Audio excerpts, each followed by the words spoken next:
अगर आप भी कोफ्ते बनाते वक्त इस शानदार से मसाले को इसमें डाल लेते हैं तो आप यकीन करें आपके कोफ्ते बहुत ज़्यादा सॉफ्ट, बहुत ज़्यादा जूसी और कमाल के बनेंगे। तो चलें जी अपनी ज़बरदस्त इस रेसिपी को बनाना शुरू करते हैं। बिस्मिल्लाहिर्रहमानिर्रहीम। अस्सलाम वालेकुम, उम्मीद है आप सब ठीक होंगे। तो कोफ्ते बनाने के लिए सबसे पहले हमने यहाँ पर ले लेना है चिकन, और चिकन यहाँ पर मैंने लिया है आधा किलो। अच्छी तरह से धो लीजिएगा। उसके बाद आपने इसका कीमा बना लेना है। अब यहाँ पर जो तमाम कीमा था ना, गोश्त था हमारा, उसका इस तरह से करके मैंने चॉपर में डाल करके कीमा तैयार कर लिया है। कीमा तैयार करने के बाद अब हमने इसका मसाला तैयार करना है। और अब हमने यहाँ पर ले लेनी है एक अदद कढ़ाई। 2 से 3 चम्मच आपने इसमें शामिल कर देना है कुकिंग ऑयल, और उसके साथ आपने इसमें डाल देने हैं 3 अदद मीडियम साइज के प्याज। अब यहाँ पर आपने मीडियम फ्लेम के ऊपर प्याज को हल्का लाइट ब्राउन होने तक पका लेना है। बहुत ज़्यादा कलर चेंज नहीं करना, बस प्याज को हल्का सॉफ्ट करेंगे। अच्छा, यहाँ पर जैसे ही आप देखो कि आपने प्याज को हल्का हल्का सॉफ्ट कर लिया है, तो उसके बाद हमने इसमें शामिल कर दी हैं सब्ज़ मिर्चें। सब्ज़ मिर्चें तकरीबन 8 से 10 अदद थी, ये भी मैंने बिल्कुल बारीक कट करके डाल दी हैं, और इनको भी आपने कुछ देर के लिए पका लेना है। और जैसे ही आप देखो सब्ज़ मिर्चें भी हल्की हल्की सी सॉफ्ट हो गई हैं, तो अब हम इसमें शामिल करेंगे तकरीबन 3 अदद जो है ना टमाटर इसमें डालेंगे। और टमाटर शामिल करने के बाद अब आपने टमाटरों को भी हल्का सॉफ्ट होने तक पका लेना है, ठीक है। यहाँ तो अब हम इसमें शामिल करेंगे यहाँ पर स्पाइसेस। तो स्पाइसेस में सबसे पहले तो मैं इसमें शामिल करने लगी हूँ नमक। और नमक जो है ना यहाँ पर मैं इसमें डाल रही हूँ 1 चम्मच। नमक शामिल करने के बाद तकरीबन आधा चम्मच आपने इसमें डाल देनी है हल्दी, और आधा चम्मच मैं इसमें डाल रही हूँ लाल मिर्च। अगर तो तीखा ज़्यादा पसंद हो तो लाल मिर्च का जो मिकदार है ना वो आप थोड़ी ज़्यादा बढ़ा भी सकते हैं, यानी जो स्पाइसेस है ना आप अपनी मर्ज़ी से कम या ज़्यादा कर सकते हैं। अब यहाँ पर जो तमाम मसाला माशाल्लाह ज़बरदस्त सा बन चुका है। अब यहाँ पर हमने इसकी फ्लेम को कर देना है बंद। फ्लेम बंद करने के बाद आपने इसको थोड़ा ठंडा कर लेना है, और इसे मिक्सी में डाल करके इसका फाइन सा पेस्ट बना लेना है। लेकिन पेस्ट बनाते वक्त आपने इसमें पानी नहीं डालना। यहाँ पर आप देख सकते हो बहुत ज़्यादा थिक पेस्ट है, इसमें पानी बिल्कुल भी नहीं है। अब यहाँ पर आपने ये जो पेस्ट बनाया है ना, इस पेस्ट में से आपने तकरीबन 3 चम्मच जो है ना इसके अंदर से निकाल लेना है, ठीक है। तो यहाँ पर इसके अंदर से तकरीबन 3 चम्मच जो पेस्ट है उसे मैं निकाल कर एक अलग बोल के अंदर शामिल कर दूंगी। अब ये जो बाकी बचा हुआ है ना, इसका हम बाद में मैं आपको बताऊंगी कि इसका हमने क्या करना है। अभी हमने यहाँ पर जो 3 चम्मच जो पेस्ट निकाला है ना, यहाँ पर जो हमने कीमा रखा हुआ था अच्छी तरह से, ये देखिए सरह बना करके, अब यही जो पेस्ट आपने निकाला था ना, ये पेस्ट आपने इसके ऊपर डालना है, ठीक है। अब यहाँ पर ये बहुत ज़्यादा सॉफ्ट बने, बहुत ज़्यादा जूसी बने, तो आपने इसमें 2 चम्मच जो है ना क्रीम डाल लेनी है, ठीक है। 2 चम्मच क्रीम डालने के बाद और 3 चम्मच ये वाला पेस्ट शामिल करने के बाद अब आपने इसमें डाल देना 1 चम्मच फ्रेश कुटा हुआ अदरक लहसुन का पेस्ट। अच्छा, अब ये चीज़ें डालने के बाद ना हमने इसमें ना प्याज डालने हैं ना सब्ज़ मिर्चें डालनी है, यानी अब आपने इसमें कुछ भी नहीं डालना। सिर्फ और सिर्फ ये जो पेस्ट हमने बनाया था ना, यही आपने इसमें डालना है। इसी से ही आपको हैरत अंगेज जो रिजल्ट है ना वो मिलेंगे। अब यहाँ पर हमने डालने हैं स्पाइसेस। तो स्पाइसेस में थोड़ा सा मसाले के अंदर भी तीखापन है, तो आपने जो है ना मसाले वो थोड़े थोड़े कम डालने हैं। तो आधा चम्मच जो है तकरीबन मैंने यहाँ पे नमक का डाल दिया है, 1/3 चम्मच हल्दी है, इतनी ही हमने इसमें लाल मिर्च डाल दी है। उसके साथ थोड़ी सी इसमें हम डालेंगे काली मिर्च, और थोड़ा सा हम इसमें डाल देंगे मिक्स गरम मसाला, ठीक है। इन सभी चीज़ों को शामिल करके अब आपने इन्हें अच्छी तरह से यहाँ पर मिक्स कर लेना है।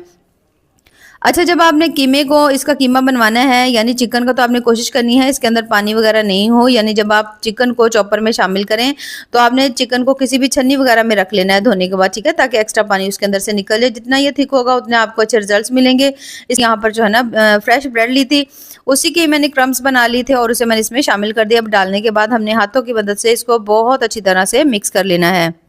अब यहाँ पर मिक्स करने के दौरान अगर तो आपको लगे कि ये जो बहुत ज़्यादा ना अभी भी आपको ये जो है ना थोड़ा सा पतला लग रहा है, तो फिर आप इसमें एक अदर जो ब्रेड है ना उसको आप अच्छी तरह से पीस करके यानी बारीक करके इसमें डाल लीजिएगा। लेकिन बहुत ज़्यादा आपने ब्रेड नहीं डालनी, ठीक है। अब यहाँ पर हमने सभी चीज़ों को ये देख सकते हो अच्छी तरह से मिक्स कर लिया। मिक्स करने के बाद अब यहाँ पर हमने इसकी जो है ना जो कोफ्ते हैं ना वो हमने बनाने स्टार्ट करने हैं। तो थोड़ा थोड़ा सा आपने पोर्शन इस तरह से करके हाथों में लेते जाना है, और इस तरह से पहले इस तरह आपने इसको अच्छी तरह से हाथों की मदद से इसको आपने बाइंड कर लेना है, ठीक है। और उसके बाद आपने हाथ के ऊपर घुमाना है। तो ये देखें बहुत अच्छी तरह से ज़बरदस्त से कोफ्ता बन चुका है, कोई इसमें क्रैक्स वगैरह नहीं है, ज़बरदस्त तैयार हो चुका है। तो सेम इसी तरह से सेम एक ही मिकदार में आपने थोड़ा थोड़ा पोर्शन लेते जाना है। पहले हाथों की मदद से आपने उसको अच्छी तरह से दबा लेना है, और उसके बाद हाथ के ऊपर घुमा लीजिएगा। और सेम इसी तरह से तमाम जो हमारे चिकन कोफ्ता हैं वो हमने यहाँ पर बना करके तैयार कर लिए हैं। तो अब सभी जब कोफ्ते बना लेंगे तो उसके बाद जो हमने जग के अंदर थोड़ा सा मसाला बचा करके रखा हुआ था ना ये वाला, इसके अंदर से हमने तकरीबन 3 चम्मच निकाल लिया था, बाकी जो था वो इसी में था। तो इसमें हमने शामिल कर देना है तकरीबन 1 से 1.5 कप दही का, ठीक है। अगर तो कम हो तो 1 कप डाल लीजिए, नहीं तो आप इसमें अगर 1.5 कप डालेंगे ना तो बहुत अच्छे रिजल्ट्स मिलेंगे। तो अच्छी तरह से मैंने इसको मिक्स कर लिया था, यानी हमने अच्छी तरह मशीन को चला लिया था और ये देखिए इस तरह से करके ज़बरदस्त सा मसाला हमारा बन करके यहाँ पे तैयार हो चुका है। तो अब यहाँ पर हमने सभी चीज़ों की तैयारी कर ली है। अब हम इसे पकाना स्टार्ट करते हैं। पकाने के लिए हमने यहाँ पर ले लिया है 1 अदद कढ़ाई और उसके साथ ही हम इसमें शामिल करेंगे तकरीबन 4 से 5 अदद जो है ना हमने सब्ज़ इलायची डाल देनी है। तकरीबन आधा चम्मच साबित ज़ीरा जो है वो डाल देंगे। थोड़ी सी आपने इसमें डाल देनी है काली मिर्चें, 4 से 5 अदद लौंग, 1 बड़ी इलायची डालेंगे। अच्छी तरह हल्का सा मसाला भून लेंगे। उसके बाद अभी जो हमने मसाला तैयार करके रखा हुआ था दही डाल करके, और इसे आपने तमाम मसाले को इसके अंदर डाल देना है। उसके साथ ही आपने इसमें शामिल कर देना है तकरीबन 1 चम्मच जो है ना फ्रेश कुटा हुआ अदरक लहसुन का पेस्ट डाल देंगे। सभी चीज़ों को डाल करके अब आपने अच्छी तरह यहाँ पे इनको हल्का सा भून लेना है। अब यहाँ पर आपको इसको बहुत ज़्यादा ओवर कुक करने की ज़रूरत नहीं है, ना ही बहुत ज़्यादा देर पकाने की ज़रूरत है, बल्कि आपने इसे कुछ देर के लिए पकाना है। 1 से 2 मिनट के अंदर आप देखोगे कि अच्छी तरह से ये पकना शुरू हो चुका होगा। तो जब इस तरह पकना शुरू हो जाए तो अब आपने इसमें शामिल करना है पानी। अब जिस बोल के अंदर ये मसाला था ना उसी में ही मैंने पानी डाल लिया था। तकरीबन 1 कप मैंने पानी डाल दिया था। पानी आपने दोबारा से इसके अंदर डाल देना है। डालने के बाद अब आपने तमाम ग्रेवी को अच्छी तरह इस तरह से मिक्स कर लेना है। जब अच्छी तरह से हम मिक्स कर लेंगे तो ढक्कन लगा देंगे। ढक्कन लगा करके कम से कम भी आपने इसे पकने देना है 4 से 5 मिनट के लिए, ताकि जो ग्रेवी है ना वो अच्छी तरह से पक जाए। और यहाँ पर तकरीबन इसे पकते हुए 4 से 5 मिनट हो चुके हैं। ग्रेवी माशाल्लाह बहुत ज़्यादा ज़बरदस्ती पक रही है हमारी। एक दफ़ा चम्मच चला लीजिएगा। उसके बाद जो हमने कोफ्ते बना करके रखे हुए थे, इस तरह से करके आपने तमाम कोफ्ते इसके अंदर डालते जाना है, ठीक है। ये बिल्कुल साथ साथ नहीं डालना, हल्का हल्का आपने फासले के ऊपर आपने तमाम कोफ्ते जो हैं वो इसमें शामिल कर देने हैं। शामिल करने के बाद तमाम कोफ्ते ना आपने इसको हिलाना नहीं है, ठीक है। आपने इसको कुछ देर के लिए ऐसे ही रहने देना है ताकि जो कोफ्ते हैं वो अच्छी तरह से शेप ले लें। अब यहाँ पर सभी कोफ्ते इसमें शामिल करने के बाद हमने इसके ऊपर ढक्कन लगा देना है। ढक्कन लगा करके कम से कम भी 5 मिनट के लिए हमने इसे लो टू मीडियम फ्लेम के ऊपर पकने के लिए छोड़ देना है। अब यहाँ पर ज़बरदस्त सा मसाला तैयार करेंगे। आधा चम्मच आपने ले लेना है ज़ीरा, उसके साथ ही आपने ले लेना है आधा चम्मच आपने साबित धनिया ले लेना है। थोड़ी सी आपने इसमें साबित काली मिर्चें जो होती हैं वो ले लेंगे, और उसके साथ ही हम इसमें ले लेंगे 3 से 4 अदद आपने ले लेने हैं लौंग, 1 अदद आपने यहाँ पर ले लेनी है बड़ी इलायची, और उसके साथ ही हमने यहाँ पर जो अगली चीज़ लेनी है ना वो है सौंफ, और वो है यहाँ पे आधा चम्मच, ठीक है। 1 अदद आपने यहाँ पे जावित्री का फूल ले लेना है, और इसके साथ हमने यहाँ पे शामिल कर देने हैं 8 से 10 या 5 से 7 अदद आपने बादाम ले लेने हैं। थोड़े से इसमें डालेंगे हम काजू। अब इन सभी चीज़ों को अगर आपका दिल करे तो आप इसको हल्का हल्का सा ड्राई रोस्ट कर सकते हैं, तो उससे इसकी खुशबू अच्छी आएगी। लेकिन यहाँ पर मैं इसको ड्राई रोस्ट नहीं करी, बल्कि इन सभी को आपने ऐसे ही मिक्सी में डाल लेना है। डाल करके आपने इसका ज़बरदस्त सा जो है ना पाउडर बना लेना है। और यहाँ पर आप देख सकते हो इस तमाम का मैंने इस तरह से करके पाउडर बना लिया। तकरीबन 2 चम्मच ये बन करके तैयार हो चुका है। अब यहाँ पर जो कोफ्ते हैं इन्हें पकते हुए तकरीबन 5 मिनट हो चुके हैं। आप देख सकते हो माशाल्लाह। अब आपने इसको इस तरह चम्मच की मदद से हल्का हल्का हिलाना है। आप देख सकते हो जो कोफ्ते हैं उन्होंने शेप ले ली है और बिल्कुल भी यहाँ पर नहीं टूट रहे हैं। तो अब आपने इसको अच्छी तरह मिक्स कर लेना है, ठीक है। अब आपने इसको यहाँ पर इसकी भुनाई करनी है। तकरीबन आपने इसकी भुनाई 2 से 3 minute medium to high flame के ऊपर करनी है, ताकि जो चिकन है वो कच्चा था उसका कच्चापन खत्म हो जाए और अच्छी तरह से ज़बरदस्त जो हमारे कोफ्ते बन करके तैयार हों। लेकिन इसकी भुनाई करने से पहले आपने इसमें शामिल कर देना है वही मसाला जो अभी हमने बना करके रखा हुआ था ना, वो 2 चम्मच मसाला आपने इसके अंदर डाल देना है। तो जैसे ही आप तमाम मसाला इसके अंदर शामिल कर लेंगे, अब आपने इसकी भुनाई कर देनी है मीडियम टू हाई फ्लेम के ऊपर, ताकि अच्छी तरह से इस ग्रेवी के अंदर जो ये कोफ्ते हैं ना ज़बरदस्त से यहाँ पे तैयार हो जाएं।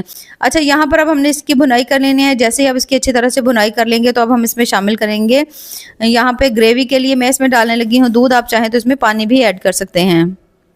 और यहाँ पर 1 कप जो दूध है वो हमने शामिल कर दिया है इसके अंदर। दूध शामिल करने के बाद अच्छी तरह आपने सभी चीज़ों को मिक्स कर लेना है। मिक्स करने के बाद अब आपने इसे कुछ देर के लिए पका लेना है। कम से कम भी अब आपने पहले तो 2 मिनट हाई फ्लेम के ऊपर, उसके बाद आपने हल्की फ्लेम के ऊपर इसको 15 मिनट के लिए छोड़ देना है, ताकि जो कोफ्ते हैं वो अंदर तक गल जाएँ और ग्रेवी में इसका कमाल का जो टेस्ट है ना वो आपको मिल जाए।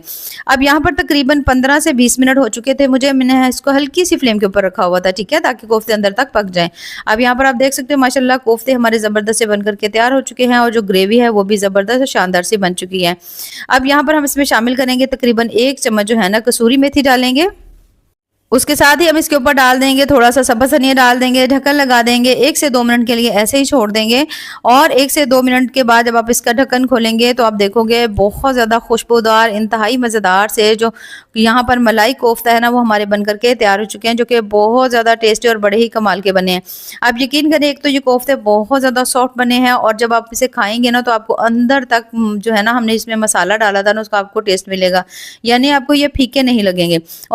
और यहाँ पर आप देख सकते हैं माशाल्लाह बहुत ही ज़्यादा टेस्टी, इंतहाई मज़ेदार से चिकन कोफ्ता करी हमारी यहाँ पर बन चुकी है, जो कि बहुत ज़्यादा लजीज बनी है। अब यहाँ पर मैं आपको एक थोड़ा सा जो कोफ्ता है ना, उसको मैं आपको कट करके भी दिखाऊंगी कि ये कितने ज़्यादा, ये देखें, सॉफ्ट बने हैं। ये देखें बहुत ज़्यादा कमाल के बने हैं, ज़रूर ट्राई करिएगा। बाकी दुआ में याद रखिए। अल्लाह हाफिज़।